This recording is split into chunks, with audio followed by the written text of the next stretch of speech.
దేవుడు సజీవంగా ఉంచి మరొక దినాన్ని మనకు అనుగ్రహించి ఈ మల్లెపాడు గ్రామంలో స్వచ్ఛమైన మల్లెపూలాగా మీరంతా తయారవ్వాలని దేవుడు కరుణించి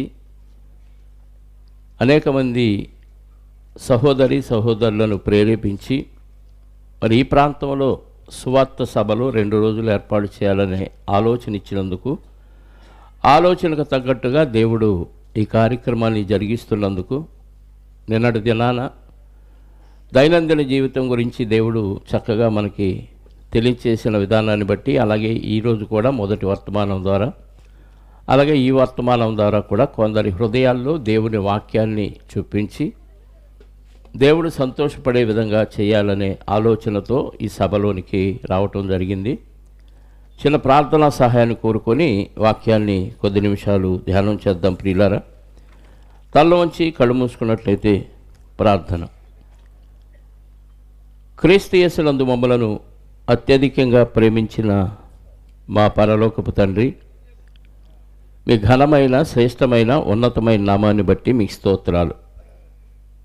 గడిచిన కాలమంతా ఎన్నో సమస్యల మధ్య నుంచి, ఎన్నో ప్రమాదాల మధ్య నుంచి, ఎన్నో వ్యాధుల మధ్య నుంచి, ఎన్నో గొడవల మధ్య నుంచి మమ్మల్ని కాపాడి ఈ నూతన సంవత్సరంలో మరొక దినాన్ని మాకు అనుగ్రహించి మీ ముందు తల వంచి మీ మాటలు నేర్చుకునే అవకాశాన్ని మాకు అనుగ్రహించారు. అందును బట్టి స్తోత్రాలు. నిజంగా దైనందిన జీవితం వలన గత రాత్రి విన్న మాటల ప్రకారంగా ఎంత భయంకరమైన పరిస్థితిలోనికి ఆ జాతులు వారు వెళ్ళిపోయారో, ఈరోజు సమాజంలో కూడా దైనందిన జీవితంలో బతుకుతూ ఉన్నతమైన పదవులలో ఉన్నవారు, ఉద్యోగాల్లో ఉన్నవారు, ఘనమైన వారుగా, పేరు ప్రఖ్యాతులు ఉన్నవారుగా పిలువబడుచున్నవారు పరిస్థితి ఎలా ఉందో, ఎన్ని దురలవాట్లకు బానిసలైపోయారు, ఎంత మోసగాళ్ళు అయిపోయారో, ఎంత అక్రమ సంబంధాలు పెట్టుకుంటున్నారో, ఎంత తాగుబోతులుగా ఉన్నారో, ఎంత దౌర్భాగ్యమైన పరిస్థితిలో ఉన్నారో రాత్రికాల సమయంలో మేము ఆలోచించాం. నిజంగా మిమ్మల్ని సంతోషపెట్టే విధంగా మేము ఎలా బ్రతకాలో ఈరోజు మీ పిల్లలైన వారితో మీ ఆత్మ సహాయంతో మాట్లాడండి. కనిపించేది నేను, మాట్లాడేది నేనుగా వారికి కనిపిస్తున్నప్పటికీ మీ ఆత్మ సహాయంతో మీ స్వరాన్ని మీ పిల్లలకు వినిపించి కొందరిలోనైనా మార్పు రావటానికి సహాయాన్ని దయచేయమని కోరుకుంటూ, పిల్లలు పడిన కష్టాన్ని తండ్రి తగిన ఫలాన్ని వారికి అనుగ్రహించమని యేసుక్రీస్తు వారి యొక్క పునరుద్ధానము కలిగిన నామములో ప్రార్థించి అడిగి వేడుకొనుచున్నాను పరలోకపు తండ్రి, ఆమేన్. వేదిక మీద ఉన్న దైవజనులకు, అలాగే చేరి వచ్చిన మీ అందరికీ కూడా ప్రభు అయిన క్రీస్తు నామంలో నా శుభాలు, వందనాలు. ప్రభునందు ప్రియమైన దేవుని వారలారా, ఈరోజు లోకాన్ని చూసినప్పుడు లోకంలో ప్రతి మనిషి ఎవరో ఒకరిని సంతోషపెట్టడానికి లేదా తన సంతోషాన్ని తాను అనుభవించడానికి ప్రయత్నపడుతూ ఉంటాడు. ఎక్కువ మందికి సొంత శరీరాన్ని సంతోషపెట్టుకునే ఆలోచన ఎక్కువ ఉంటుంది. మన సంతోషం తర్వాతే ఎదుటి వాళ్ళ సంతోషం ఆలోచిస్తారు. కొంతమంది త్యాగమూర్తులు మాత్రం తను బాధపడినా, తను ఇబ్బంది పడినా తన వాళ్ళు బాగుండాలి అనే ఆలోచనతో వాళ్ళు సంతోషంగా ఉంటే చాలు, నాకు తృప్తిగా ఉంటుంది అనేవాళ్ళు అరుదుగా ఉంటారు. స్వార్థపరులుగా ఉన్నవారు మాత్రం నేను బాగుంటే చాలు, నా శరీరానికి కావలసినవి సమకూరితే చాలు, నా శరీరం అడిగినవన్నీ వాటికి ఇస్తే నేను హ్యాపీ అనుకుంటూ స్వార్థపరులుగా ఉన్నవారు కనపడుతూ ఉంటారు ఎక్కువ మంది. త్యాగమూర్తులు అక్కడక్కడ తక్కువ మంది కనపడతారు. కానీ ప్రభునందు ప్రియమైన దేవుని పిల్లారా, ఈ లోకాన్ని 6 దినాల్లో కష్టపడి తయారు చేసిన దేవుడు అది తన పనిగా భావించి 7వ దినమున విశ్రాంతిలోకి వెళ్ళిపోయాడని బైబిల్లో చదువుకుంటున్నాం. ఎందుకు ఆ కష్టం అని ఆలోచిస్తే మన కొరకు అన్నది మనకు అర్థమవుతుంది. ఈ లోకంలో ఉన్నవన్నీ దేవుడు తన కోసం చేసుకోలేదు, కానీ దేవుని పిల్లలమైన మన కోసం చేశాడు. ఈ భూమి మన కోసం, భూమి మీద పంట మన కోసం, భూమి మీద నీరు మన కోసం, భూమి మీద గాలి మన కోసం, భూమి మీద ఉన్న సూర్యుడి వెలుగు వేడి మన కోసం. ఇలా ఆలోచిస్తూ పోతే కనిపించేవన్నీ మనుషులుగా మన కోసమే. అంటే మనం సంతోషంగా ఉంటే చాలు అనుకొని దేవుడు ఈ ప్రకృతిని కలిగించి మన కంటికి కావలసిన రంగులు పెట్టాడు. ఆ రంగులను చూసి సంతోషపడుతున్నాం. మన చెవికి కావలసిన మంచి మంచి స్వరాలు పెట్టాడు. ఆ పక్షుల ఆ స్వరాలు కానీ, జంతువుల అరుపులు కానీ, ఇవన్నీ విని మనం సంతోషించే విధంగా వినికిడి శబ్దాన్ని మనకి చెవులకు అనుగ్రహించాడు. అలాగే ముక్కు ద్వారా స్మెల్ పీల్చి సంతోషించడం. ఇక నాలుకకైతే రకరకాల రుచులు చూసే ఆనందాన్ని నాలుక పెట్టాడు. ఇలా ప్రతి అవయవానికి సంతోషాన్ని ఇవ్వటానికే ప్రకృతిలో మనల్ని సంతోషపరిచే ఇవన్నీ దేవుడు తన పనిగా చేశాడు. ఇలా చేసినందుకు దేవుడికి మనమేం చేస్తున్నాం అని ఆలోచిస్తే మనం మన సంతోషాన్నే వెతుక్కుంటున్నాం తప్ప దేవుడిని సంతోషపెట్టేవారు కనిపించట్లేదు. లోకస్తులు కనిపించట్లేదంటే పర్వాలేదు, కానీ భక్తులుగా వాక్యం తెలిసిన వారు కూడా దేవుడిని సంతోషపెట్టే విధంగా బతకలేకపోతున్నారంటే ఇది వినటానికి చాలా విడ్డూరంగాను వింతగాను అనిపిస్తుంది ప్రియులారా. బైబిల్లో భక్తుల చరిత్రను మనం చదువుకుంటున్నాం. అది కేవలం భక్తులకే పరిమితం అన్నట్లుగా మనం బ్రతుకుతూ ఉన్నాం. కానీ ఇలా నేనెందుకు బతకూడదు, దేవుడు సంతోషించే విధంగా నేనెందుకు జీవించకూడదు అనే ఆలోచన రావట్లా. భర్తని సంతోషపెట్టాలని భార్య రకరకాల వంటకాలు చేసి ఎలా ఉందండి, బాగుందా అని వెరైటీలను చేసి భర్తకు పెడుతుంది భార్య. భార్యకి ఏం గిఫ్ట్లు ఇస్తే భార్య సంతోషపడుతుంది అని భర్త ఆలోచించుకొని భర్త భార్యకి ఇవ్వాల్సిన గిఫ్ట్లు ఇస్తారు. ఎందుకంటే అన్యోన్యంగా ఒకరినొకరు సంతోషపెట్టాలి అనుకునే వారి గురించి నేను చెప్తున్నా. అది ఎట్టబోతే నాకెందుకు, ఆడెట్టబోతే నాకెందుకు అనుకున్న వాళ్ళ గురించి కాదు. తల్లిదండ్రులుగా ఉన్నవారు పిల్లల్ని ఎలా సంతోషపరచాలా అని ఆలోచించేవారు ఉన్నారు. ఇక పిల్లలైన వారు తల్లిదండ్రులను ఎలా సంతోషపెట్టాలా, నేను బాగా చదువుకొని మంచి మార్కులు తెచ్చుకుంటే సంతోషిస్తారు నా తల్లిదండ్రులని ఆలోచించే పిల్లలు ఉన్నారు. నీ అధికారిని ఎలా సంతోషపెట్టాలని ఆలోచించేవారు ఉన్నారు. నీకు ఉద్యోగం ఇచ్చిన ఆ యజమానిని ఎలా సంతోషపెట్టాలని ఆలోచించేవారు ఉన్నారు. ఇలా ప్రతి ఒక్కరూ ఒకరిని సంతోషించపట్టాలి అనే ఆలోచనతో భూమి మీద బతుకుతున్నారు. కానీ ఇవన్నీ ఇచ్చిన దేవుడు ఎలా సంతోషపడతాడు, ఏం చేస్తే దేవుడు సంతోషపడతాడు అనే ఆలోచన కొద్ది మందిలో మాత్రమే అక్కడక్కడ కనిపిస్తుంది తప్ప ఈ విశాల ప్రపంచంలో ఏ దేశం వెళ్ళినా పరిస్థితి అంతా సొంత శరీరాన్ని సుఖపెట్టుకునే వాళ్ళే కనపడుతున్నారు, సొంత కుటుంబాలని సంతోషపరిచేవారిగా కనపడుతున్నారు తప్ప దేవుడిని సంతోషపెట్టేవారు ఎక్కడో అక్కడక్కడ కనిపిస్తున్నారు ప్రియుల. ఇలాంటి పరిస్థితుల్లో మనం ఖచ్చితంగా ఈ టైటిల్ని బట్టి ఆలోచించవలసిన ఆవశ్యకత ఎంతైనా ఉంది. నిజంగా మనం దైనందిన జీవితంలో రొటీన్ లైఫ్ నడుస్తూ మనల్ని మనం సంతోషపెట్టుకుంటూ మన కుటుంబాలను సంతోషపెట్టుకుంటూ మనల్ని పుట్టించిన మనకి ఇవన్నీ ఇచ్చిన దేవుడికి కంట కన్నీరు రప్పిస్తున్నామా, దేవుడి కన్నుల్లో ఆనంద బాష్పాలు చూస్తున్నామా అనే ఆలోచన మనకి ఈ 2 రోజుల మీటింగ్లో ఖచ్చితంగా రావాలి. బైబిల్లో అనేక మంది భక్తుల చరిత్ర మనం విన్నాం. అందులో చాలామంది దేవుణ్ణి సంతోషపెట్టిన వాళ్ళు ఉన్నారు, ఎక్కువ మంది దేవుణ్ణి కష్టపెట్టిన వాళ్ళు, బాధ పెట్టిన వాళ్ళు ఉన్నారు. అలాంటి వారిలో దేవుణ్ణి సంతోషపెట్టిన వారి గురించి కొన్ని విషయాలు మనం నేర్చుకుందాం. మనం వినేవన్నీ చిన్నప్పుడు సండే స్కూల్ నుంచి వింటున్న విషయాలే, కానీ సరికొత్త కోణంలో ఆ విషయాలను మరొకసారి ఆలోచించాలని ప్రేమతో మనవి చేస్తూ ఆదికాండము 5వ అధ్యాయము ఆదికాండము 5వ అధ్యాయంలో ఆదాము గారి వంశావళి ఉంటుంది. ఆ వంశావళిలో మిగతా వారి గురించి మనం ఆలోచించట్లేదు, కానీ 21వ వచనం, 22వ వచనం, 23, 24 వచనాలు ఒకసారి మనం చదువుదాం ప్రియులారా. హనోకు 65 ఏండ్ల వాడై బ్రతికి మెతూషలను కనెను. హనోకు మెతూషలను కనిన తరువాత 300 ఏండ్లు బ్రతికి దేవునితో నడుచుచు కుమారులను కుమార్తెలను కనెను. హనోకు దినములన్నీ 365 ఏండ్లు. హనోకు దేవునితో నడిచిన తరువాత దేవుడు అతన్ని తీసుకుపోయాను కనుక అతడు లేకపోయాను. ప్రభునందు ప్రియమైన దేవుని పిల్లారా, హనోకు అనే ఒక ఆయన ఉన్నాడు. బైబిల్లో హనోకులు ఉన్నారు, కానీ ఈ హనోకు వేరు. ఇలా మొత్తం బతికిన కాలం ఎంత అంట? 365 సంవత్సరాలు ఇతను బతికాడు. ఇందులో 65 సంవత్సరాలు దైనందిన జీవితంలో బతికాడు హనోక్ గారు కదా.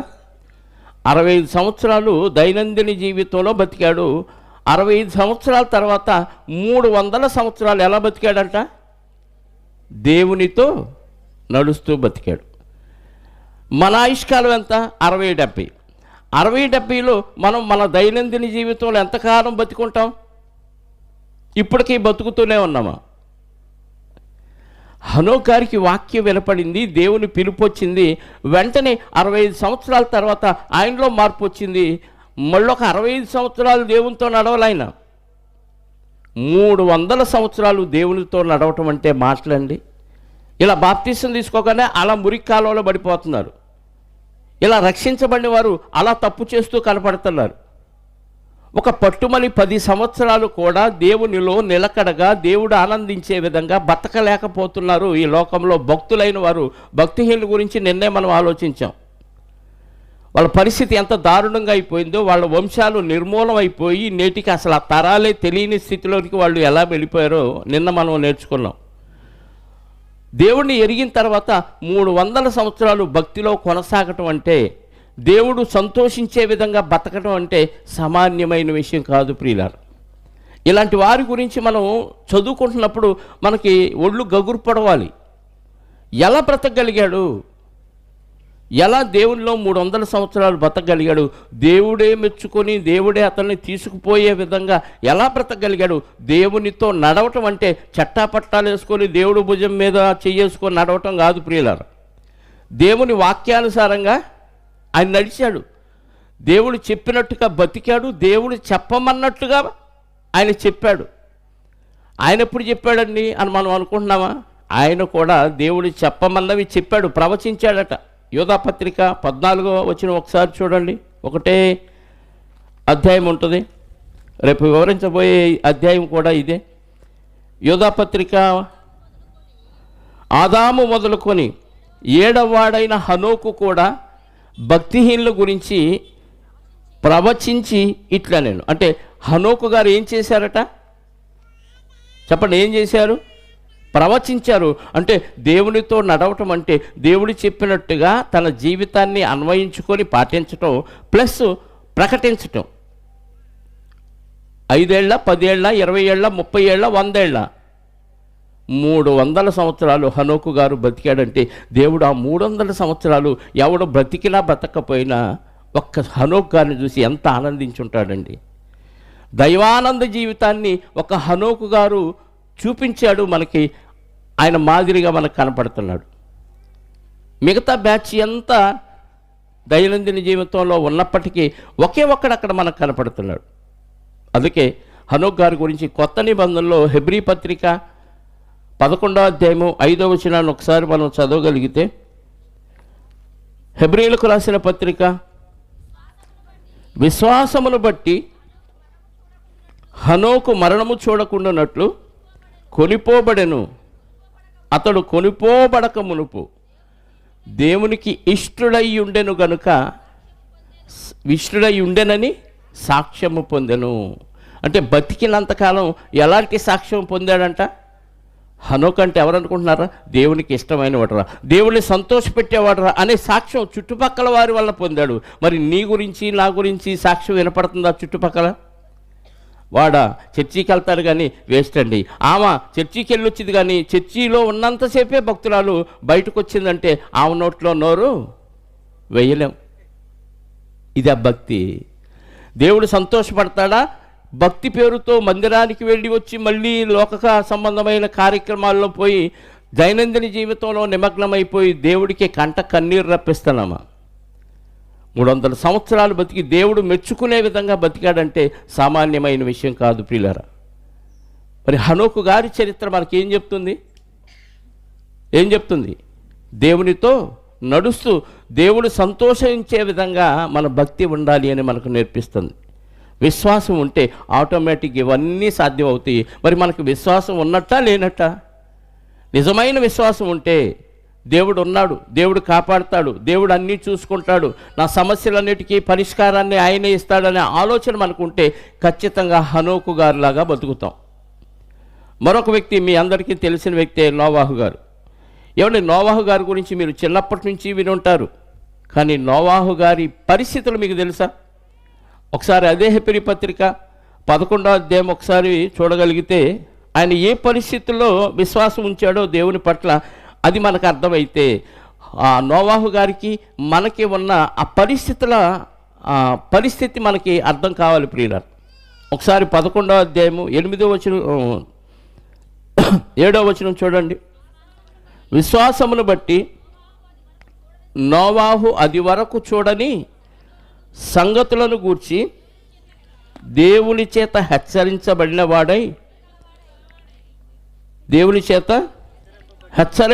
వాడై భయభక్తులు కలవాడై తన ఇంటి వారి రక్షణ కొరకు ఒక ఓడను సిద్ధము చేసెను. అందువల్ల అతడు లోకం మీద నేరస్థాపన చేసి విశ్వాసమును బట్టి కలుగు నీతికి అది వరకు చూడని సంగతులు అన్నాడు. ఏమంటే జాగ్రత్తగా వింటే నోవాహు గారి కాలం వరకు జలప్రళయం ఎప్పుడూ రాలేదు. 2004 అనుకుంటా సునామీ వచ్చింది. 2004లో సునామీ వచ్చేదాకా మన అందరికీ సునామీ అంటే ఏంటో తెలీదు కదా. 77వ సంవత్సరం భయంకరమైన తుఫాను వచ్చేదాకా తుఫాన్లు అంటే నాకైతే తెలీదు, నేనే చాలా చిన్నోడినప్పుడు. అంటే తుఫాను అనగానే ఏదో ఒక సందర్భంలో మనకి అర్థమవుతుంది. భూకంపం అనగానే మనకైతే అది అనుభవాలు లేవు, కానీ పెద్దగా కొన్ని ప్రాంతాల్లో జపాన్ లాంటి దేశాల్లో భూకంపం అంటే ఏంటో వాళ్ళకి ఎన్నో అనుభవాలు ఉన్నాయి. అది వరకు జలప్రళయం వచ్చి మనుషులందరినీ ముంచేసి చంపేసిన దాఖలాలు ఆ చరిత్ర లేదు అంతకుముందు. అసలు ఆకాశం నుంచి వర్షం పడి ఉన్న వస్తువుల్ని తేల చేస్తుంది, నీటిలో మునిగి చనిపోవటం అంటే ఏంటో కూడా వాళ్ళకి తెలియదు. పోనీ బైబిల్ ఉందా వాళ్ళ దగ్గర అంటే బైబిల్ లేదు, అంతకుముందు గ్రంథం లేదు వాళ్ళ దగ్గర, అంటే నోవాహు గారి తరానికి ముందు. ఇంకా విచిత్రమైన విషయం ఏంటంటే ఈ రోజు కంటే భయంకరులైన వారు ఆ రోజుల్లో ఉన్నారు. మరి ఎలాంటి భయంకరులు అంటే బలాత్కారులు అని రాయబడింది ఆదికాండం 6వ అధ్యాయం. ఎలాంటి వారు ఉన్నారో నోవాహు గారి చుట్టూ ఒకసారి మనం ఆలోచించగలిగితే 3వ వచనం, అప్పుడు యెహోవా నా ఆత్మ నరులతో ఎల్లప్పుడూ వాదించదు, వారు తమ అక్రమము విషయములో కేవలము నరమాతులై ఉన్నారు, అయినను వారి దినములు 120 ఏండ్లగును అనెను. ఆ దినములలో నెఫీలీలు వారు భూమి మీద ఉండిరి. ఫుట్నోట్ చూడండి ఏముందో, బలాత్కారులు. నిన్న చదువుకున్నాం కదా, ఫిలిస్తీన్లు, అనాకీలు, అమోరీలు, పెరిజీలు, ఈ జాతుల వారు ఎవరైతే ఉన్నారో గొలియాతు లాంటి ఆకారం కలిగిన వారు, అలాంటి బలాత్కారులు, బలాఢ్యులు, బాహుబలం కలిగిన వారు, అజానుబాహులు ఆ రోజుల్లో ఉన్నారు. వాళ్ళు ఎలాంటి వాళ్ళు అంటే భయంకరులు అన్నమాట. బలాత్కారులు అంటే ఇంకా మీకు చెప్పాల్సిన అవసరం లేదు, బలవంతంగా ఏది నచ్చితే అది లాగేసుకుంటారంతే. ఎవడు భార్య అన్నా నచ్చింది అనుకో బలవంతంగా తెస్తాడు, వీడి బలం ఉందాడు, బలం సరిపోదు. ఏ ఆస్తిలు వచ్చిందనుకో తెచ్చేసుకుంటాడు, తినుబండారాలు నచ్చింది అనుకో తెచ్చేసుకుంటాడు. ఎవడో అడ్డు పెట్టడానికి అవకాశం లేని బలం వీడి దగ్గర ఉంది. అలాంటి బలాత్కారం ఉన్న ప్రాంతం అది. అంటే అందరూ చెడిపోయారు. ఎంతగా చెడిపోయారంటే దేవుడే బాధపడే అంతగా చెడిపోయారు. దేవుడికి ఏమొచ్చిందో తెలుసా, ఇంకా నేను వీళ్ళతో వాక్యం పంచటం అనవసరం.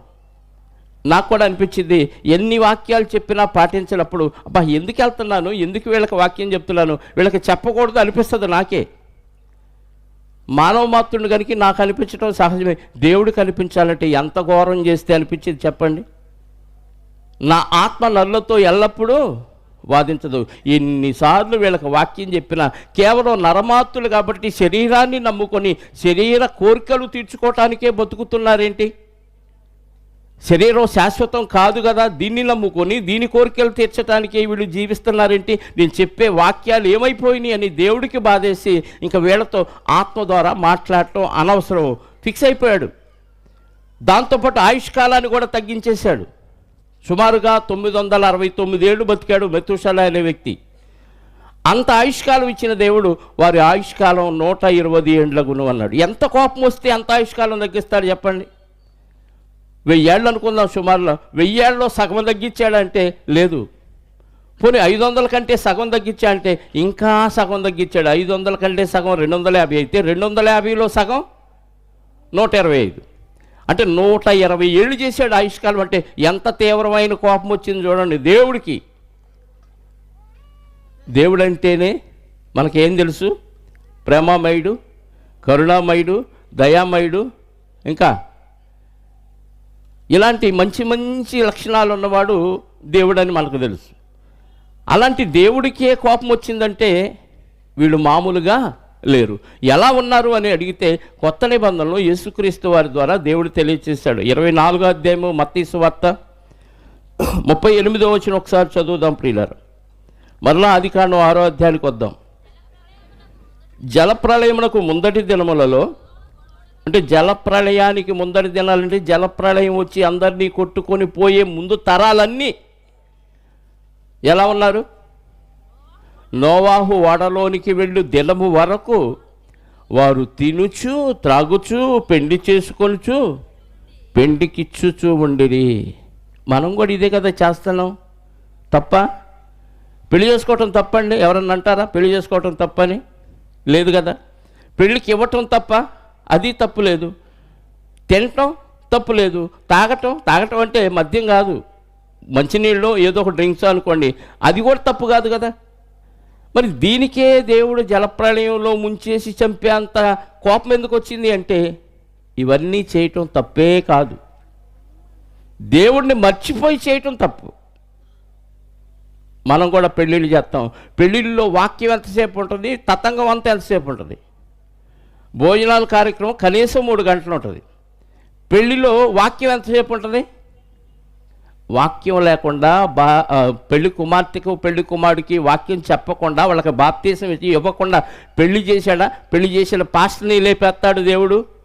పెళ్లి చేసిన ఆ వాక్యం చెప్పిన వ్యక్తిని లేపేస్తాడు. దానికి సహకరించిన ప్రజలు, బంధువులు, మిత్రులు, పెద్దలందరినీ లేపేస్తాడు. ఎందుకంటే అందులో తినటం, తాగటం, పనికి మాలినవన్నీ చేయించటం తప్ప వాక్యానికి స్థానం ఎక్కడ ఉంటుంది? వాళ్ళు చేసింది అదే. ఆ రోజు తినుచు త్రాగుచు పెండి చేసుకొనుచు పెండికిచ్చుచూ ఉండినంటే ఇందులో పాపం లేనట్టుగా కనపడుతుంది. కానీ దేవుని వాక్యానికి దేవుడు చెప్పిన పద్ధతిలో పెళ్లి చేసుకోకపోతే మాత్రం దేవుడి కోపం వచ్చిందండి. భార్య పరిశుద్ధురాలుగా ఉండాలి, భర్త పరిశుద్ధుడుగా ఉండాలి. అంటే ప్రభువుని అంగీకరించి వాళ్ళు రక్షణలోకి వచ్చి ఉండాలి. అలా లేకుండా పెళ్లి చేసామనుకో, ఇదిగో నోవాహు గారి కాలంలో దేవుడికి ఎంత కోపం వచ్చిందో నీ మీద కూడా అంత కోపం వచ్చింది. మరి లేపేయట్లేదే వాళ్ళలాగా జలప్రళయంలో. అంటే ఆ రోజు నోవాహు గారికి ఒక వాగ్దానం చేశాడు, ఇంకెప్పుడు జలప్రళయంలో ఈ ప్రజల్ని, భూమిని నాశనం చేయనని ఒక మాట ఇచ్చాడు. దానికి గుర్తుగా మేఘంలో ఇంద్రధనుస్సును పెట్టాడు. నా ధనుస్సును మేఘంలో ఉంచుతాను. ఇంద్రధనుస్సు వచ్చిందంటే నిన్ను లేపేయాలన్నంత కోపం దేవుడికి వచ్చింది. దాన్ని చూసి ఆగిపోయాడు అంతే. అది మనకు అర్థం కావట్లా. దానిలో చూసి రంగులు చూసి మురిసిపోతున్నాం తప్ప నేను చేసిన తప్పులకు, ఆ రోజు నోవాహు గారి కాలంలో వాళ్ళు చేసిన తప్పులు నేను చేసిన తప్పులు ఒకటే. కాకపోతే ఆయనకు వాగ్దానం చేసి ఒక నిబంధన చేశాడు కాబట్టి దాన్ని బట్టి నన్ను బతికించాడని అనుకోవట్లా మనం. అది అసలు తెలియదు. ఎవరు చెప్పరు కదా. ఇంద్రధనుస్సు దేనికి గుర్తో ఎవరు చెప్పరు. అందుకే దాని గురించి మనకి అర్థం కావట్లేదండి.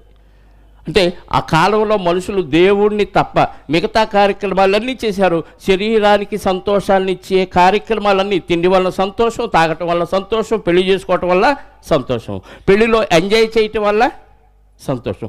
ఈ సంతోషాల్లో మునిగి తేలారు తప్ప దేవుడు మాటలు ఖాతరు చేయలేదండి.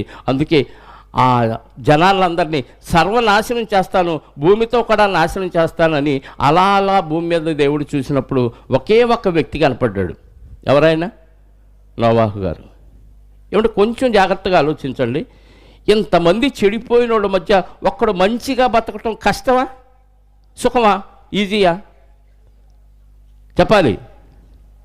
అందరూ మంచివాళ్ళ మధ్య ఒక చెడిపోయినోడు వస్తే వీడు బాగుపడతాడు. కానీ ఇంతమంది చెడ్డవాళ్ళ మధ్య, ఇంతమంది పనికి మాలిన వాళ్ళ మధ్య, ఇంతమంది దైనందిన జీవితంలో బతుకుతున్న వారి మధ్య ఒకే ఒక వ్యక్తి మంచిగా బతకటం ఎంత కష్టం చెప్పాలి. బురద నీటిలో తామర పువ్వు ఎలా ఉంటుందో అలాంటి కనపడ్డాడు నోవాహు గారు. ఆయన గురించి దేవుడు చెప్పిన మాట చూడండి, ఆదికాండం 6వ అధ్యాయంలో నోవాహు గారి గురించి. ఆదికాండం 6వ అధ్యాయంలో 7వ వచనం చదువుదాం.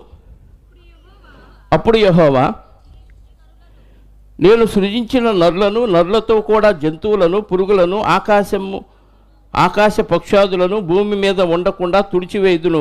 ఏలయనగా నేను వారిని సృజించినందుకు సంతాపము నొంది ఉన్నానెను. అయితే నోవాహు యెహోవా దృష్టి యందు కృప పొందినవాడయను. 9వ వచనం కూడా. నోవాహు వంశావళి ఇదే. నోవాహు నీతిపరుడు, తన తరము వారిలో నిందారహితుడై ఉండెను. నోవాహు దేవునితో కూడా, ఇందాక హనోకు దేవునితో నడిచాడని చదువుకున్నాం. ఇప్పుడు నెక్స్ట్ ఎవరితో నడిచారంట? నోవాహు గారు. అందరూ మంచివాళ్ళ మధ్య నడవల. దేవుడే హృదయములో నొచ్చుకొని సంతాపం ప్రకటించే వారి మధ్య ఒక్కడుగా కనపడతాడు. వన్ అండ్ ఓన్లీ కనపడ్డాడు. ఎవరు? నోవాహు గారు. ఈరోజు పనికి మాలిన కబుర్లు చెబుతున్నారు. ఎందుకు నువ్వు అలా తిట్టావు, ఎందుకు అలా అన్నావు, ఎందుకు ఆ పాడు పని చేసావంటే, నేను ఇలా చేయటానికి ఆమె కారణం, నేను ఇలా అవటానికి వాడు కారణం. సంఘానికి ఎందుకు రాలేదంటే పలానా నన్ను తిట్టింది అందుకని రాలేదు. పనికి మాలిన కబుర్లు ఇవన్నీ. నోవాహు గారు చుట్టూ ఉన్న వాళ్ళు ఎలాంటి వాళ్ళు? మంచోళ్ళండి. ఒక్కడు మంచోళ్ళు లేడు. అందరూ బలత్కారులు. నెఫీలీలు అంటే బలత్కారులు. ఇలాంటి వారి మధ్య నోవాహు గారు నేను నిందారహితుడిగా ఉన్నాను. దేవుడే గుర్తించి నోవాహు గారిని చూసి సంతోషించే విధంగా బతికాడండి. ఎంత కష్టమైన పని చూడండి ప్రియులారు. ఈరోజు మంచి వాక్యం వినపడుతుంది. సమాజంలో ఎటు చూసినా వాక్యం వినపడుతుంది. భక్తులు కాస్త కూస్తో, ఆ రోజుల్లో కంటే ఎవరు లేరు. ఈరోజు కాస్త కూస్తో భక్తులు మన మధ్య కనపడుతున్నారు. వాళ్ళ మధ్య నువ్వు సంఘానికి వస్తూ వాక్యం వింటూ ఇన్ని చేస్తూ ఎందుకు అలా చేసావంటే ఎవరో ఒకళ్ళని సాకు చెప్తున్నావు కారణం. మరి ఎంతమంది దుర్మార్గుల మధ్య ఆయన ఎలా ఉన్నాడు? దేవుడిని సంతోష పెట్టాలనే ఆలోచన నీకుంటే ఎవరు నిందలు, ఎవరు అవమానాలు, ఎవరు దూషించినా, ఎవరు నిందించినా, ఎవరు అవమానపరిచినా అన్నీ దేవుడికి ట్రాన్స్ఫర్ చేసి హ్యాపీగా దేవుడు సంతోషించే విధంగా నీ భక్తిని కొనసాగిస్తావు. కానీ అలాంటి భక్తి మనం కొనసాగించలేకపోతున్నాం అంటే మనకు సరి అయిన విశ్వాసం లేదని అర్థం. ఎవరొక్కడి మీద వంకండి, ఏ కారణం అన్నా చెప్పండి, వాక్యానికి కనెక్ట్ అయ్యే కారణాలు ఎవరు చెప్పడు? చెప్పండి. పిల్లల్ని స్కూల్కి పంపించాలనో, భార్య అటు వెళ్ళిందనో, ఇటు వెళ్ళిందనో, భర్త లేడనో, రావటానికి వాహనాలు లేవనో, వర్షం వచ్చిందనో, చలి వచ్చిందనో, చెమట పట్టిందనో, నీరసం వచ్చిందో, అబ్బబ్బా ఏ పనికి మళ్ళీ కబుర్లండి. ఇవన్నీ ఏంటంటే నాకు జుగుప్సాకరంగా ఉంటుంది. కొంతమంది ఇవి బొచ్చుపురుగు అంటారా, దాన్ని చూసినప్పుడు ఒళ్ళేలా గగురు పొడిచిద్ది. ఎలా చెప్పగలుగుతున్నారు ఇవన్నీ అనిపిస్తూ ఉంటుంది. మరి అంతమంది దుర్మార్గుల మధ్య ఎలా బతికాడంటే దేవుడిని సంతోషపెట్టాలి, దేవుడే కదా నన్ను పుట్టించింది, దేవుడే కదా నన్ను బతికిస్తుంది, దేవుడే కదా నన్ను పోషిస్తుంది, దేవుడు లేకపోతే నాకు బ్రతికేది అనే విశ్వాసం ఉంది. ఈ లోకాన్ని విడిచిన తర్వాత మరొక లోకం ఉంది, అది దేవుడున్న లోకం. అక్కడికి వెళ్ళాలంటే దేవుణ్ణి సంతోషపెట్టే విధంగా బతకాలి అన్న విషయం ఆయనకు అర్థమైంది. కాబట్టి నోవాహు గారు ఏం చేశారు? అది వరకు చూడని సంగతులను గూర్చి దేవుని చేత హెచ్చరించబడినవాడై, బోధించబడినవాడై ఎలా బతికాడంట? నిందారహితుడుగా ఉంటూ దేవునితో నడిచాడట. ఈ చరిత్ర అంతా మనం చిన్నప్పటి నుంచే చదువుకున్నామే, అయినా బుద్ధి రాలేదా? బుద్ధి రాదండి. ఎందుకంటే అదే ఇదే భక్తి ఎంతవరకు అంటే చర్చి వరకే. చర్చి దాటి బయటకు వస్తే మళ్ళీ దైనందిన జీవితం యథారాజా తథా ప్రజ అన్నట్టుగా లోకం ఎలా ఉందో మనం కూడా అలాగే ఉంటున్నాం. ఏమాత్రం ప్రయోజనం లేదు ప్రియులారా. ఈ భక్తి వలన నువ్వు పరలోకం వెళ్ళవు. నేను వెళతాననే సంబరంలో నువ్వు ఉండిపోతావు అంతే. వాక్యం ఒప్పుకోద్దు దానికి. నువ్వేం పర్లేదు, నువ్వు వెళ్ళిపోతావు అని పాస్టర్ గారు చెప్తే పాస్టర్ గారు కూడా వెళ్తాడో లేదో ఆలోచించాలి. వాక్యానికి విరుద్ధంగా ఎవరు ప్రవర్తించినా నేను ప్రార్థన చేస్తే నువ్వు పరలోకం వెళ్ళిపోతావని ఎవడైనా రికమెండ్ చేస్తే అది దొంగ పాస్టర్. నేను పాస్టర్లను దూషిస్తున్నాను అనుకోకండి, దొంగ పాస్టర్ని దూషించాలి, ఖండించమన్నాడు దేవుడు. వాక్యానుసారంగా బతికే వాళ్ళని ఎంత గౌరవించాలో అంత గౌరవించాలి, వాళ్ళ పాదాలు కడగాలి. కానీ అబద్ధ బోధలు చేసేవారిని అస్సలు క్షమించకూడదు. వారి బారి నుంచి జనాలను రక్షించాలి. అలాంటి బోధలు ఎవరైనా చేస్తే ఖచ్చితంగా ఖండించండి, తప్పులేదు. వాక్యంలో ఇలా ఉంది, నువ్వేంటి ఎలా చెప్తున్నావు అని. నేను చెప్పిన నన్నైనా అడగండి, మేము సంఘంలో అదే చెప్తాను. తప్పు చెబితే వెంటనే అడగండి, తప్పు అయితే సరి చేసుకుంటా, లేదంటే ఎందుకు అలా చెప్పాల్సి వచ్చిందో ఆ పరిస్థితి ఏ వాక్యాన్ని బట్టి చెప్పానో వివరణ ఇస్తాను. అంతే తప్ప తప్పుడు బోధలు చేస్తూ మిమ్మల్ని రికమెండేషన్తో పరలోకం పంపించే వాళ్ళు ఎవరో వాక్యానుసారమైన బోధ చేసేవారు కారు ప్లేరా. నెక్స్ట్ మరొక ఆయన ఉన్నాడు, మనందరికీ తెలిసిన ఆయన. ఎవరైనా?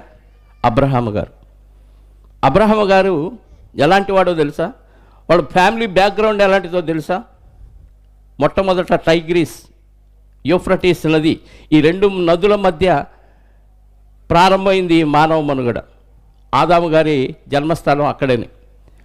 ఆ ప్రాంతంలో ఈ అబ్రహాము గారి పితరులందరూ నివసించారు. అబ్రహాము గారి పితరులు ఎవరంటే నోవాహు గారి నుంచి వచ్చిన వారిలోనే. ఆ పితరులందరూ ఎలాంటి వారు, ఎలా మారిపోయారో తెలుసా? నోవాహు గారి వరకు బాగున్నారు, ఆ తర్వాత 10 తరాలు వచ్చేసరికి అందరూ పాడైపోయారు.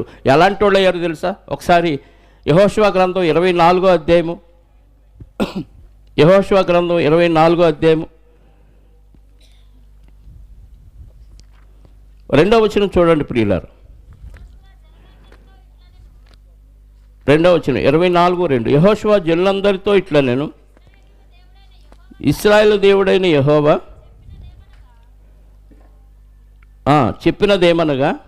చెప్పునదేమనగా ఆది కాలము నుండి మీ పితరులు అనగా అబ్రహాము, నాహోరునకు తండ్రి అయిన తెరహు కుటుంబీకులు, అంటే అబ్రహాము గారి నాన్న, ఆయన నాన్నకి నాన్న, తాత, ఆ కుటుంబీకులు యూఫ్రటీసు అద్దరిన నివసించి ఇతర దేవతలను, ఎవరంటే వీళ్ళు విగ్రహాలను చేసుకొని పూజలు చేసే కుటుంబాలు, వంశాలు, ఇతర దేవతలను పూజించిరి. అంటే దైనందిన జీవితంలో బతుకుతున్న ఫ్యామిలీ. రాత్రి చెప్పుకున్నాం కదా, వాళ్ళు అనుకున్నట్టు, వాళ్ళు ఊహించుకున్నట్టుగా ఒక దేవుడిని నిర్మాణం చేసుకొని ఆ దేవుడికి కొన్ని కట్టడలు, విధులు, నిబంధనలు రాసుకొని అవి వీళ్ళకు అనుకూలమైనట్టుగా రాసుకొని ఇదే భక్తి అన్నట్టుగా బతుకుతున్న వారి బ్యాచ్లో ఇదిగో అబ్రహాము గారి పితరులు కూడా ఉన్నారు. ఇతర దేవతలను పూజిస్తున్నారంటే నిజమైన దేవుడిని పక్కన పెట్టారు, ఆయన గురించి మర్చిపోయారు. వాళ్ళు అనుకున్న దేవీ దేవతలను చేసుకొని విగ్రహారాధన చేస్తూ బతుకుతున్న కుటుంబంలో, దైనందిన జీవితంలో బతుకుతున్న ఫ్యామిలీ బ్యాక్గ్రౌండ్ ఉన్న ఆ ఫ్యామిలీలో నుంచి అబ్రహాము గారిని దేవుడు పిలిచాడు. ఎక్కడి నుంచి పిలిచాడు? యూఫ్రటీస్ నది అద్దన్న. ఆ ఊరి పేరు ఊరి పేరే ఊరు. దానికి మరొక పేరు మెసొపొతేమియా, దానికి మరొక పేరు కల్దీయుల ఊరు. ఆ ప్రాంతంలో నుంచి పిలిచాడు. ఏమండి, అసలు విగ్రహారాధనలో ఉన్న వ్యక్తిని దేవుడు పిలిచాడు అనుకోండి, నమ్ముతారా? విగ్రహంలో నుంచి పిలిస్తే నమ్ముతాడు. ఇది దేవుడని నమ్ముతున్నాడు కాబట్టి.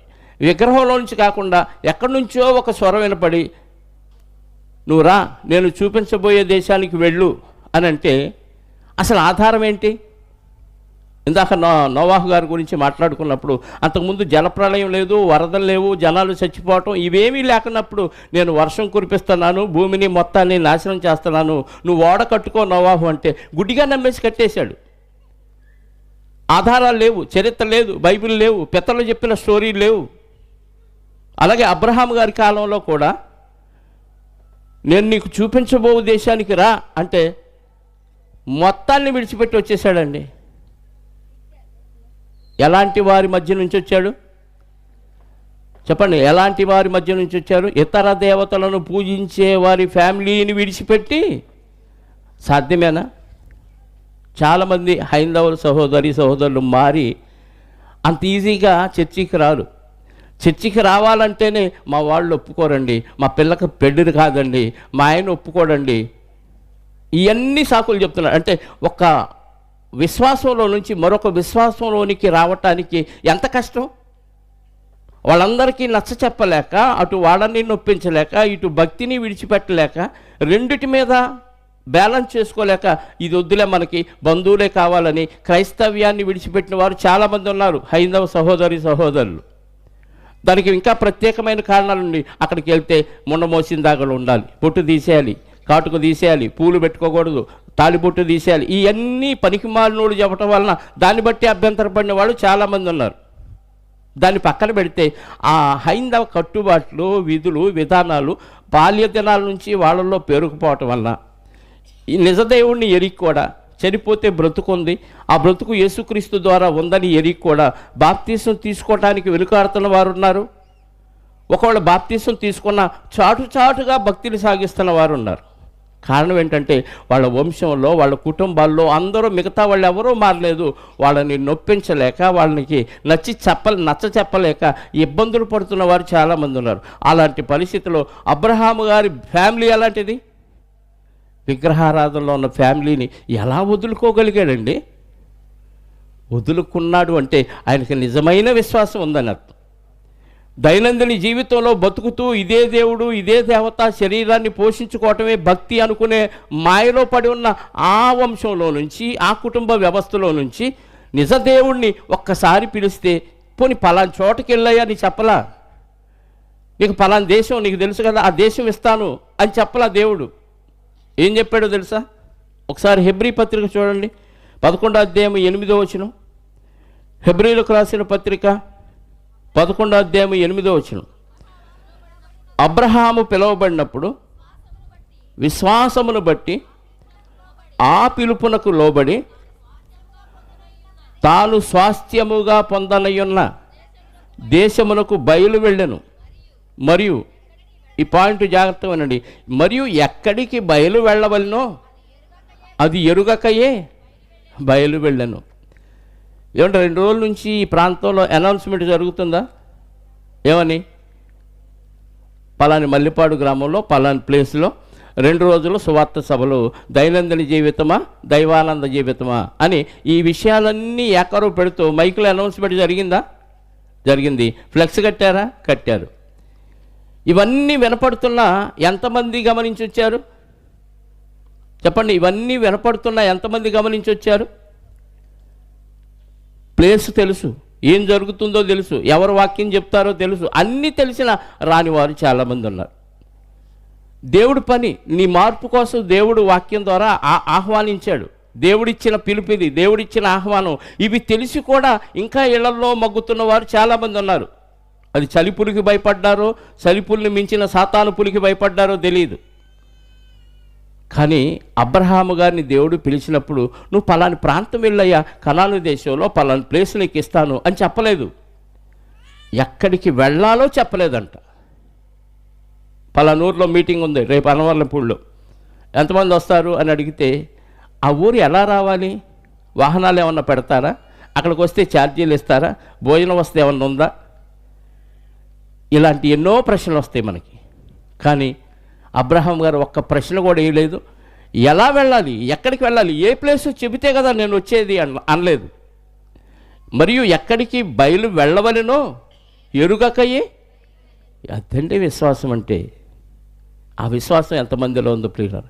దైనందిన జీవితంలో లోక సంబంధమైన బతుకులు బతుకుతూ దేవుళ్ళు కాని వారిని దేవుళ్ళుగా చేసుకొని, ఇదే దైవం, ఇదే భక్తి, వీళ్ళే మనకు అన్నీ ఇస్తారనే భ్రమలో ఉన్న కుటుంబంలో నుంచి ఒక్కసారి నిజదేవుడు పిలిస్తే విని వెంటనే బయలుదేరేశాడంతే. పోనీ పలానా చోటకి వెళ్ళమంటే ఓకే, నో ప్రాబ్లం. ఎలా వెళ్ళాలో చెప్పలేదు. నడుచుకుంటా వెళ్తావా, బండి కట్టుకొని వెళ్తావా, ఏమి అనలేదు దేవుడు. వెళ్ళు అన్నాడు, బయలుదేరాడు. వెళ్తా ఉంటే ఇదిగో పలానా చోటకి వెళ్ళని గైడెన్స్ ఇస్తూ ఉన్నాడు దేవుడు. అంటే దేవుని యందు విశ్వాసం ఉంటే దేవుడు సంతోషపడే విధంగా ఎక్కడికి వెళ్ళమంటే అక్కడికి వెళ్ళిపోవాలంతే. ఏం చేయమంటే అది చేయాలి. అది నిజమైన భక్తుల గుణలక్షణం. కానీ ఎంతమందిలో కనపడుతుందండి ఈ లక్షణం? ఎక్కడికి వెళ్ళవలనో అది ఎరుగకయే బయలు వెళ్ళను. ఆ విశ్వాసం తర్వాత ఆయన కుమారుడులోను విస్తరించింది. కాబట్టి ఇశ్రాయేలీయులు ఉద్భవించారు. ఒక తాత విశ్వాసం పితరుల విశ్వాసం ఎన్ని తరాలకు వ్యాపించిందో చూడండి. ఇప్పటికీ ఇశ్రాయేల్ దేశం ఉందంటే ఆ అబ్రహాము గారి నుంచి వచ్చిన వారసులే వీళ్ళంతా. అంత విశ్వాసం ఉంది. మరి ఈరోజు మనకు అంత విశ్వాసం ఉందా? ఆయన బట్టి దేవుడు సంతోషించి ఏమన్నాడు? రోమపత్రిక 4వ అధ్యాయము, రోమపత్రిక 4వ అధ్యాయము 18వ వచనం చూడండి ప్రియులారా. నీ సంతానము ఇలాగు ఉండునని చెప్పిన దాన్ని బట్టి తాను అనేక జనములకు తండ్రి అగునట్లు నిరీక్షణకు ఆధారము లేనప్పుడు అతడు నిరీక్షణ కలిగి నమ్మెను. నిరీక్షణకు ఆధారము లేదు. గతంలో పలానా ఆయన్ని దేవుడు పిలిచాడు, ఆయన కూడా ఇలాగే వెళ్ళాడు, వెళ్ళటం వల్ల ఆయనకు మంచి దేశాన్ని దేవుడు ఇచ్చాడు, ఆయన సంతానాన్ని బాగా ఆశీర్వదించాడనే రెఫరెన్స్ ఏమీ లేదు. ఎవరికి? అబ్రహాము గారికి. మనకి ఎన్నో ఉన్నాయి బైబిల్లో. చరిత్ర అంతా మనకు తెలిసిపోయింది. అంటే దేవుడిని నమ్ముకుంటే ఎలా ఉంటుంది, నమ్ముకోకపోతే ఎలా ఉంటుంది, ఎవరిని ఎలా చేశాడు, దేవుడిని నమ్ముకున్న వాళ్ళని ఎలా ఆశీర్వదించాడు, నమ్ముకోని వాళ్ళని ఎలా శిక్షించాడు, ఎన్ని స్టోరీలు, ఎంతమంది సాక్ష్యాలు మనకు ఉన్నాయి ప్రియులారా. ఇవన్నీ ఉన్న మనం కదలలా. నిరీక్షణ, నేను ఆయనే పిలిచాడు, పిలిచింది దేవుడా తెలియదు ఆయనకి, నమ్మాడంతే. అంతకుముందు ఎవరికన్నా జరిగిందా? లేదు. నిరీక్షణకు ఆధారము లేనప్పుడు ఆయన విశ్వాసం ఉంచాడంటే దేవుడిని సంతోషపెట్టే బ్రతుకు. ఆయన బయలుదేరగానే దేవుడు ఎంత సంతోషించుంటాడండి. నేను చెప్పగానే నేను ఎవరో తెలీదు, ఆయన కనపడలేదు, ఎవరో దూత ద్వారా మాట్లాడి ఉంటాడు. ఆయన డైరెక్ట్గా దేవుడు ఎవరితో మాట్లాడలేదు, ఎవరికి కనిపించలేదు. దేవదూతల ద్వారానో స్వప్నాల ద్వారానో ఆయన మాట్లాడాడు. దానికే ఈయన చెలించిపోయి ఆయన మాట గుడ్డిగా నమ్మేసి బయలుదేరాడంటే అందుకే ఆయన ఏం చేశాడు? విశ్వాసులకు తండ్రిగా చేశాడు ప్రియులారా. దేవుణ్ణి సంతోషపెట్టిన వాళ్ళని ఉన్నతమైన స్థలాల్లో ఆయన నిలబెడతాడు ప్రియులారా. ఇప్పటికీ మరణించిన వారందరూ ఎవరి దగ్గరికి వెళ్ళా అనుకోవాలో తెలుసా? ఆ అబ్రహాము గారి దగ్గరికి. యూఫ్రటీసు అద్దరిన ఇతర దేవతలను పూజించిన బ్యాచీలో నుంచి, కుటుంబాల్లో నుంచి, వంశాల్లో నుంచి వచ్చిన అబ్రహాము గారు ఈరోజు యేసుక్రీస్తుని అంగీకరించిన వారందరికీ మూల పురుషుడు అయిపోయాడు, అందరికీ తండ్రి అయిపోయాడు. అలాంటి విశ్వాసం నీకుంటే నీకు కూడా ఆయన ఈరోజు ఏమవుతాడు? తండ్రి అవుతాడు ప్రియులారా. ఇలాంటి విశ్వాసం ఉంటే దేవుడు ఎంత ఆనందిస్తాడండి. మనందరికీ తెలిసిన మహా వ్యక్తి ఒక ఆయన ఉన్నాడు, యోబు గారు. యోబు గారి గురించి తెలియని వారు ఎవరైనా ఉన్నారా? వీళ్ళందరి గురించి అందరికీ తెలిసింది. ఆయన తరంలో కూడా మంచోళ్ళు ఎవరు కనపడలేదు. ఆయన గురించి దేవుడు చెప్పిన సాక్ష్యం కూడా చదవండి. 1వ అధ్యాయము 8వ వచనం నుండి సాతానుతో మాట్లాడుతూ ఏమంటున్నాడో చూడండి. అందుకు యెహోవా, నీవు నా సేవకుడైన యోబు సంగతి ఆలోచించితివా? అతడు యథార్థవర్తనుడు, న్యాయవంతుడునయ్యుండి దేవుని యందు భయభక్తులు కలిగి చెడుతనమును విసర్జించినవాడు. ఏంటంటే దేవుడు యోబు గారి గురించి ఏం సాక్ష్యం చెప్పాడు? దేవుడంటే భయము భక్తి కలిగి ఆయన మాట ప్రకారంగా చెడుతనమును విసర్జించాడు. మరి దేవుడంటే మనకి ఉందా భయం? ఉందనే నోటితో చెప్తాం. ఏదైనా విసర్జించావా? చెప్పండి, ఏవైనా వదిలిపెట్టామో? దేవుడే సాక్ష్యం చెప్తున్నాడు, నా యందు భయభక్తులు కలిగి చెడుతనమును విసర్జించినవాడు అతని వంటి వాడు ఎవరు భూమి మీద లేరు. సాతానుతో గర్వంగా చెప్పుకుంటున్నాడు. ఎంత సంతోషం అండి దేవుడికి. అరే మా అబ్బాయి ఉన్నాడురా, చెడు అలవాట్లు లేవు, లోకంలో చెడిపోయిన లోకంలోనే ఉన్నాడు. మా ఊర్లో మా పేటలు అందరూ పనికి మాలినోళ్ళే, గంజాయికి అలవాటు పడ్డారు, తాగుబోతులు, తిరుగుబోతులు, వ్యభిచారులు భయంకరులుగా ఉన్నవారు, తగాదాలాడేవాళ్ళు, రౌడీ షీటర్లుగా ఉన్నవారు, ఎన్కౌంటర్లో చచ్చిపోయిన వారు కూడా ఉన్నారు. అలాంటి వారు ఉన్న మధ్య ఒక్క చెడు అలవాటు లేకుండా వాక్యానుసారంగా బతుకుతున్నాడంటే కన్న తండ్రిగా నాకెంత సంతోషం ఉంటుంది. భూమి మీద మనకే మన పిల్లవాడు ఇంత హ్యాపీగా ఇంత మంచిగా బతుకుతున్నాడంటే మనకే ఇంత సంతోషం ఉంటే కోటాను కోట్ల మంది ప్రజలను పిల్లలను కన్న దేవుడికి ఒక్కడు మారితే ఎంత ఆనందం అండి. నువ్వు ఇంట్లో వాళ్ళని సంతోషపెట్టి నీ శరీరాన్ని సంతోషపెట్టుకొని రాజకీయ నాయకులను సంతోషపెట్టుకొని ఏమంటే రాజకీయ గొడవలు పల్లెటూరులో ఒకళ్ళు ఒక పార్టీ ఒకళ్ళు ఒక పార్టీ కొట్టుకు చేస్తారు, వాళ్ళు హ్యాపీగా కలిసి టీ తాగుతారు. కానీ నువ్వే కొట్టుకు చేస్తున్నావు. నీకెందుకు ఈ అభిమానం? నీ ఎవరిని సంతోషపెడతావు? సినిమా యాక్టర్లను సంతోషపెట్టడానికి నాలికలు కోసుకున్నవారు, హతసాక్షులు అవుతున్న వారు ఉన్నారు. ఏమొచ్చింది వాళ్ళని సంతోషపెడితే? నీకు ఆడికి నువ్వెవడో తెలీదు, నీకు రూపాయి కూడా ట్రాన్స్ఫర్ చేయడు ఫోన్లో. అలాంటి వాళ్ళ కోసం, వాళ్ళని సంతోషపెట్టడం కోసం వీరాభిమానంతో ఒళ్ళంతా హోనం చేసుకొని బతుకుతున్నావే. ఏమొచ్చింది నీకు వాడి వలన? ఏమీ రూపాయి రాదు. చస్తే నీ ఇంటికి కూడా శవాల్ని చూడటానికి కూడా రారండి. అలాంటి వారిని సంతోషపెట్టి ఏం బావుకు తింటావు? నిన్ను పుట్టించిన దేవుడిని సంతోషపెట్టే విధంగా మనం బతకాలి ప్రియులారా. గర్వంగా చెప్పుకుంటున్నాడు, యోబును చూసావా, అతని వంటి వాడు ఎవడో లేడు. ఒక్కడు మారితే అంత సంతోషమా? మరి ఎంతమంది చెడిపోయారుగా.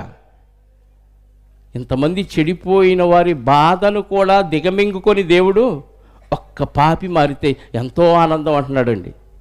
మనకు తెలుసు, లూకాసు వార్త 15వ అధ్యాయము 7వ వచనం 10వ వచనం చదవండి ఒకసారి.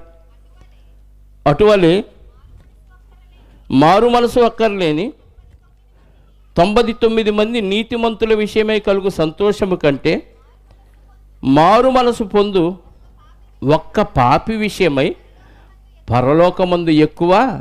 అంటే చెడిపోయినోళ్ళు ఎంతమంది ఉన్నా వాళ్ళకి అవసరం లేదు మారు మనసు, లేదా ఆల్రెడీ వాళ్ళు మంచివాళ్ళే, వాళ్ళ గురించి బాధ లేదు, చింత లేదు దేవుడికి. ఒక్క వ్యక్తి ఈరోజు మారితే పరలోకములో దేవుని ఎదుట మిక్కిలి సంతోషం అంట. అంటే దేవుడిని సంతోషపెడితే నీకు లాభం ఉంటుంది. మనుషులు సంతోషపెడితే ఏమవుతుంది? ఈరోజు సంతోషపెట్టావు, రేపు ఏదన్నా చేయలేదనుకో, అసలు ఆ సంతోషాన్ని మర్చిపోతారు. నువ్వు చేసిన మేళ్ళన్నీ గుర్తురావు. నువ్వు 99 మేళ్ళు చేయి, ఒక్క కీడు చేయి. 99 మేళ్ళు మర్చిపోయే లోకం ఇది. ఒక్క కీడును బట్టి ఇంకా నీ జీవితంలో నీ మొహం నాకు చూపించొద్దు అంటారు. ఇది మానవ నైజం. ఎందుకంటే వీళ్ళు దైనందిన జీవితంలో ఉన్నవారు, దేవుని యందు ఆనందించేవారుగా, దేవుణ్ణి సంతోషపెట్టిగా ఉన్నవారు ఏదైనా క్షమిస్తారు ప్రియులారా. బైబిల్లో మరొక ఆయన తెలుసు మనకి, ఎన్నోసార్లు సండే స్కూల్లో కూడా విన్నయ్యే, ఇవన్నీ విన్నయ్యే. కానీ ఈ యాంగిల్లో మనం ఆలోచించలేదుగా. వాళ్ళు దేవుణ్ణి ఎంత సంతోషపెట్టారు అనేది మనం ఆలోచించాలా. ఇప్పుడు వాళ్ళని చూసి మనమేమి నేర్చుకోవాలి? మనం కూడా దేవుణ్ణి సంతోషపెట్టే విధంగా మన క్రియలు మార్చుకోవాలని నేర్చుకోవాలి ప్రియులారా. బైబిల్లో జక్కయ్య గారి గురించి తెలుసు, పొట్టి జక్కయ్య. చిన్నపిల్లలకు అందరికీ తెలిసింది. ఎలా బతికాడు? 19వ అధ్యాయం లూకాసు వార్త ఎలా బతికాడు చూడండి. సుంకపు మెట్టు వద్ద ఉన్న జక్కయ్య, అంటే పన్ను వసూలు చేస్తున్నాడు.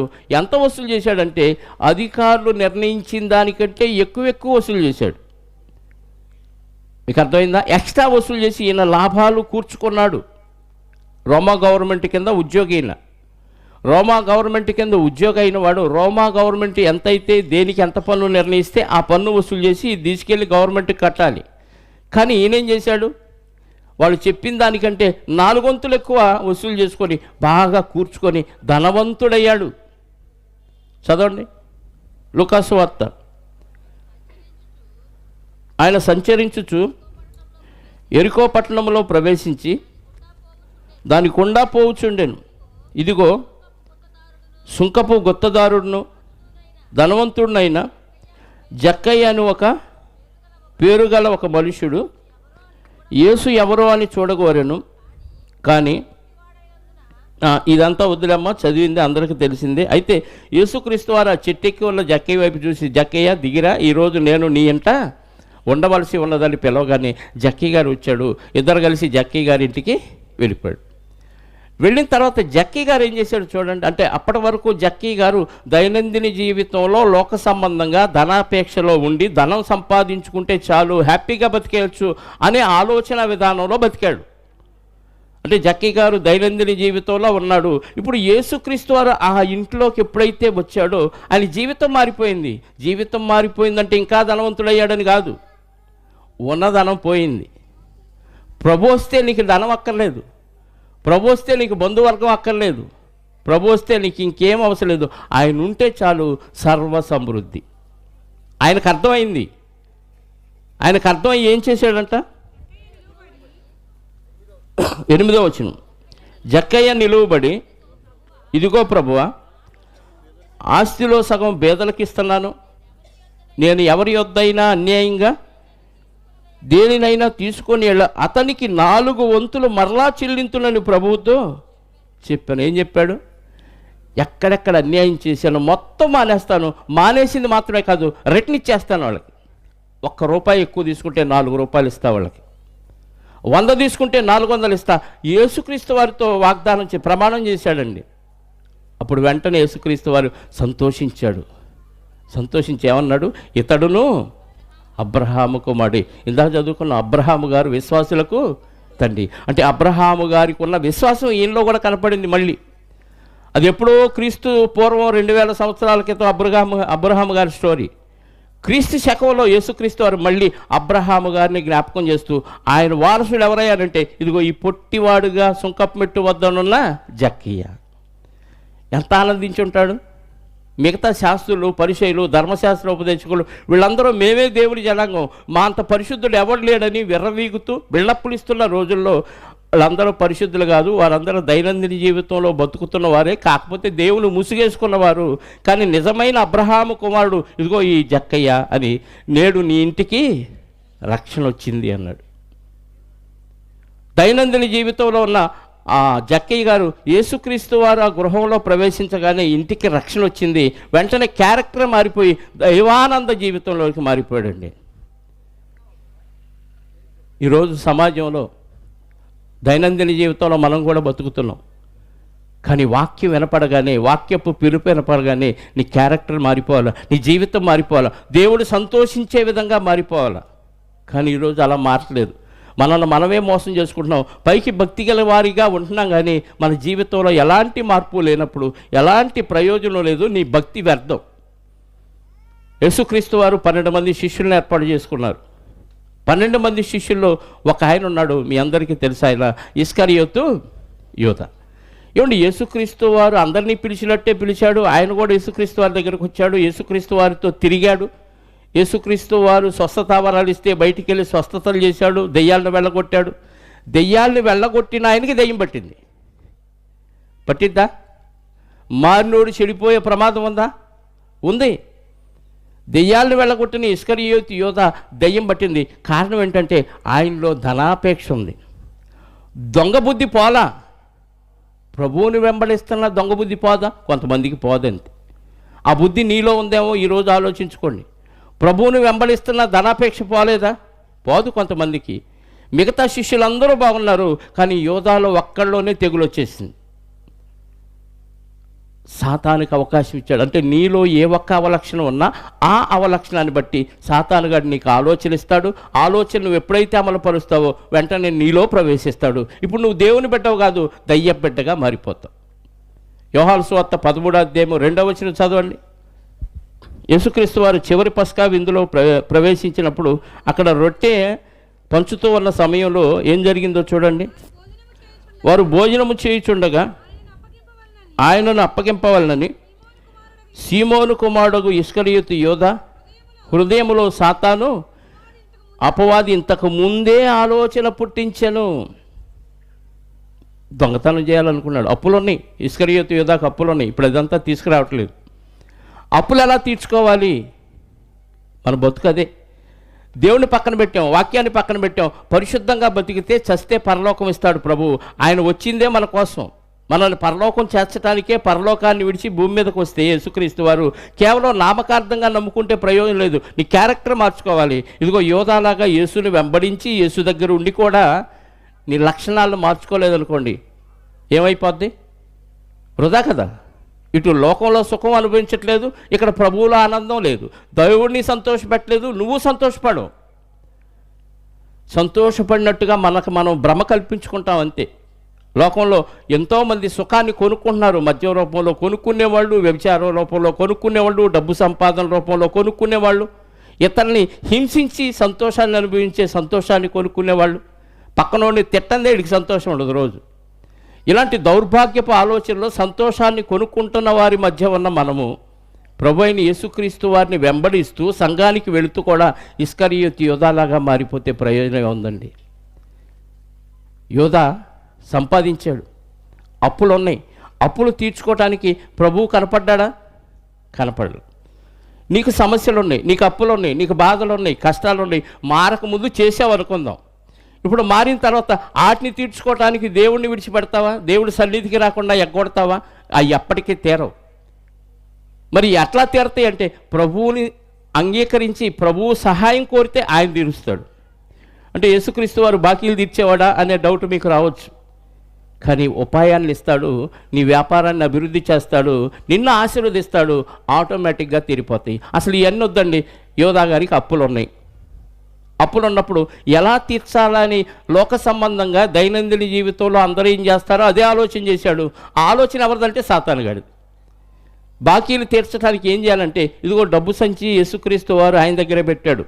ఆయన మీటింగులు అయ్యి తిరుగుతూ ఉన్నప్పుడు ఎవరో ఒకళ్ళు ఏదో ఒకటి ఇస్తారు. ఇచ్చిన డబ్బులన్నీ నీ దగ్గర దాచిపెట్టాయా, అవసరమైనప్పుడు ఆహారం కోరుకోవడానికి ఉపయోగపడుద్దని యోధా దగ్గర పెడితే అందులో ఉన్న ఈ దొంగతనం చేయటం ప్రారంభించాడు. అంటే దొంగ అయ్యాడు. ఎన్ని సంపాదించినా మళ్ళీ ఏదో ఒక రోజు లెక్క అడిగితే ఈ లెక్కలు చెప్పలేక ఆయన దగ్గర తలవంచాలి. కాబట్టి అసలు ఆయన్నే లేకుండా చేస్తే, అందుకే యేసుక్రీస్తు వారినే బేరం పెట్టాడు. 30 వెండి నాణేలకి ఆయన నమ్మేసుకున్నాడు. అదే యేసుక్రీస్తు వారి దగ్గరకు వచ్చి, అయ్యా ఎంతమందికి ఎంత ఆహారం పెడుతున్నావు, 5 రొట్టెలు 2 చేపలు ఆశీర్వదిస్తే ఎన్ని వేల మంది అయినా తింటున్నారు, నాకు ఇన్ని బాకీలు ఉన్నాయి, దయచేసి ఆ బాకీలు ఎలా తీర్చాలో నాకు ఒక ప్లాన్ ఇవ్వండి, లేదా మీ చిత్తమైతే ఆ బాకీలు తీర్చండి అని ప్రభువు దగ్గర ప్రాధేయపడితే ఏం చేసేవాడు చెప్పండి? ఏం చేసేవాడు? తీర్చేవాడా? పేతురు గారికి ట్యాక్స్ కట్టే విషయంలో ఏం చెప్పాడు చెప్పండి? నువ్వు సముద్రానికి వెయ్యి, గాలం వెయ్యి, గాలానికి ఒక చేప తగిలిద్ది, ఆ చేపను బయటికి ది, చేప నోరు తెరు, చేప నోట్లో షెకెలు, 1 షెకెలు ఇద్దరికి పన్ను కట్టడానికి ఉపయోగపడింది. అలాగే ఈయనకు కూడా ఏమన్నా సలహా ఇచ్చేవాడేమో, నదికెళ్ళు, గాలమే ఒకటి వచ్చింది, అందులో నుంచి ఒక మూట దొరికింది, ఆ మూట తీసుకెళ్ళి బాకీలు తీర్చుకునేవాడేమో. లేకపోతే ₹1 పెట్టి దీన్ని ప్రార్థన చేస్తున్నాను, ఆశీర్వదిస్తున్నాను, ఈ రూపాయి నీ బాకీలన్నీ తీర్చడానికి అదే విస్తరించింది అని అన్నాడు అనుకోండి, సరిపోయిందిగా. కానీ ప్రభువు దగ్గర ప్రాధేయపడాల, ప్రభువుని ఆశ్రయించాల. దైనందిన జీవితంలో మనుషులందరూ ఎలా చేస్తారో అదే బతుకులో వెళ్ళిపోయాడు. చివరికి ఏమైపోయాడు? అర్ధాంతరంగా ప్రాణాలు కోల్పోయాడు. ప్రియులారా, మన జీవితంలో కూడా సమస్యలు వస్తాయి. సమస్యలన్నీ ప్రభువు దగ్గర పెట్టి నువ్వు యథార్థమైన మార్గంలో, దేవుణ్ణి సంతోషపెట్టే మార్గంలో ఉంటూ, నువ్వు సంతోషిస్తూ ప్రభువునందు ఆనందిస్తూ ఉంటే నీ సమస్యలన్నీ ఆయనే పరిష్కరిస్తాడు. నీ సమస్యలన్నింటినీ ఆయనే పరిష్కరిస్తాడు. ఎందుకంటే ఆయనకు అసాధ్యమైంది ఏది లేదు. ఎర్ర సముద్రాన్ని పాయలు చేశావు, అది చేసావు, ఇది చేసావు, నువ్వు వీరుడివి శూరుడు అని ప్రార్థనలు అంటాం కాదు, విశ్వాసంలో అది బయటికి రావాలి, నీ క్రియల రూపంలో అది బయటికి రావాలి. అందుకే మత్తయి సువార్త 5వ అధ్యాయం 16వ వచనంలో ఏమన్నాడు? ముగిస్తాను. మత్తయి సువార్త 5వ అధ్యాయం 16వ వచనం, మనుష్యులు మీ సత్క్రియలను చూచి పరలోకమందున్న మీ తండ్రిని మహిమపరచునట్లు వారి ఎదుట మీ వెలుగు ప్రకాశింపనీయడు. మనుషులంట మీ సత్క్రియలను చూచి పరలోకమందున్న దేవుణ్ణి సంతోషపరచునట్లు వారి ఎదుట మీ వెలుగు, అంటే ప్రజల ఎదుట వాక్యానుసారమైన జీవితం నువ్వు జీవిస్తే దేవుడు మహింపరచబడతాడు. అంటే దేవుడు సంతోషిస్తాడు. దేవుడు నీ పట్ల సంతోషిస్తే నీకంటే ఆనందించేవాళ్ళు ఇంకెవరు ఉంటారు చెప్పండి? నువ్వు మనుషుల్ని ఈరోజు సంతోషపెడతావు, రేపే వాళ్ళు నిన్ను బాధ పెట్టవచ్చు. నువ్వు సంతోషపెట్టిన వాళ్ళందరూ నీకు కృతజ్ఞత కలిగి నిన్నెప్పుడు సంతోషపెడతారు అనుకుంటే భ్రమ. నీ ముందు మాటలు చెప్తారు, వెనక గోతులు తీస్తారు. ఇది మానవ నైజం, ఎందుకంటే వాళ్ళు దైనందిన జీవితంలో ఉన్నారు. కానీ దేవుణ్ణి సంతోషపెట్టే విధంగా దైవానంద జీవితంలో ఉన్నవారు అవతలవాడు నిందించినా, దూషించినా, అవమానపరిచినా, ఏమన్నా చేయనియండి, అందరినీ క్షమిస్తూ దేవుణ్ణి సంతోషపెట్టేవారిగా ఎవరుంటారు? కొరింథీ 2వ పత్రిక 11వ అధ్యాయం, కొరింథీలకు రాసిన 2వ పత్రిక 11వ అధ్యాయం 30వ వచనం నుండి చూడండి ఒకసారి, లేదా 20 నుంచి చూద్దాం. ఒకడు మిమ్మల్ని మింగివేసిన, అంటే భక్తులైన వారిని, దేవుణ్ణి సంతోషపెట్టే వారి జాబితా చెప్పాడు ఇక్కడ. ఏ లక్షణాలు ఉంటే నిన్ను బట్టి దేవుడు సంతోషిస్తాడో చెప్తున్నాడు. ఒకడు నిన్ను మింగివేసినను, ఒకడు మిమ్మల్ని వశపరుచుకొన్నను, ఒకడు తన్ను గొప్ప చేసుకొన్నను, ఒకడు ముఖము మీద మిమ్మల్ని కొట్టినను మీరు సహించుచున్నారు. అంటే ఒకడు మింగేసినా, ఒకడు వశపరుచుకున్నా, ఒకడు ముఖం మీద కొట్టినా మనం ఓర్చుకుంటే దేవుడు సంతోషిస్తాడు. మనకంత టాలెంట్ ఏడుంది? కొడతావా? ఆడు కొడతానే లోపు కొట్టి చూపిస్తాం, ఆడు తిడతానే లోపు తిట్టి చూపిస్తాం. ఇది దైనందిన జీవితాలు అందరూ చేసేదే, భక్తులు చేసేది ఇది కాదు. మీరు సహిస్తున్నారు కాబట్టి సంతోషిస్తాడు దేవుడు, మిమ్మల్ని బట్టి ఆనందిస్తాడు. ఇంకో క్యారెక్టర్ చెప్తున్నాడు కింద 21, మేము బలహీనమైనట్టుగా అవమానముగా మాట్లాడుచున్నాను. ఏ విషయమైందను ఎవడైనా ధైర్యము కలిగి ఉన్నాడో ఆ విషయమందు నేను కూడా ధైర్యము కలిగిన వాడను. అవివేకముగా మాట్లాడుచున్నాను సుమా.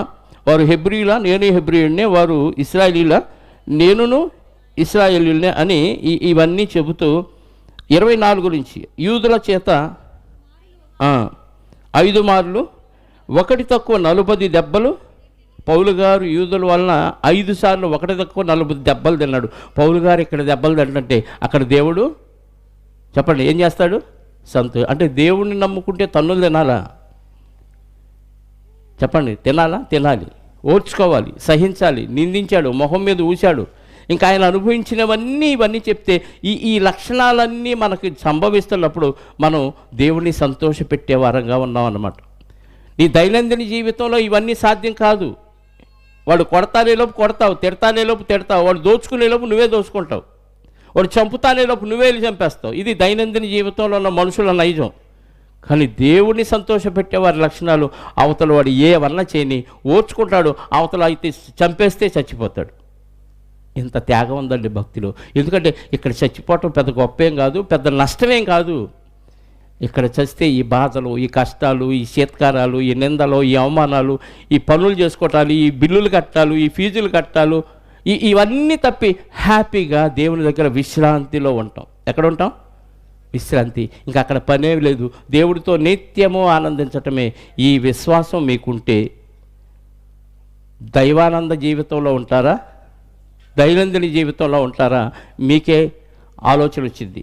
మంచి నిర్ణయం తీసుకోవాలని ఇస్కరియోతు యోధాలాగా ప్రభు దగ్గరే ఉంటూ చర్చికి వెళుతూ కానీ దైనందిన జీవితంలో బతుకుతూ వక్ర మార్గంలోకి వెళ్ళిపోయి మీకు మీరే హాని చేసుకుంటారా?